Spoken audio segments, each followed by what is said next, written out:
Ciao, oggi sono su un Audi A4. In questo video ti mostrerò come gestire il cambio automatico.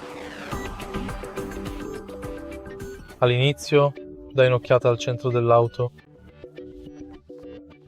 Per prima cosa premi il freno. Per passare da parcheggio a retromarcia, premi il pulsante situato sul lato della leva del cambio. Spingila, questa volta senza il pulsante, per selezionare la folle e poi la marcia avanti. Una volta che sei in drive puoi spostare tutto il cambio verso destra per cambiare manualmente le marce.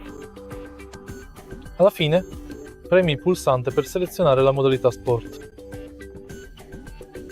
Premi il pulsante e spingi tutta la leva in avanti per andare in parcheggio.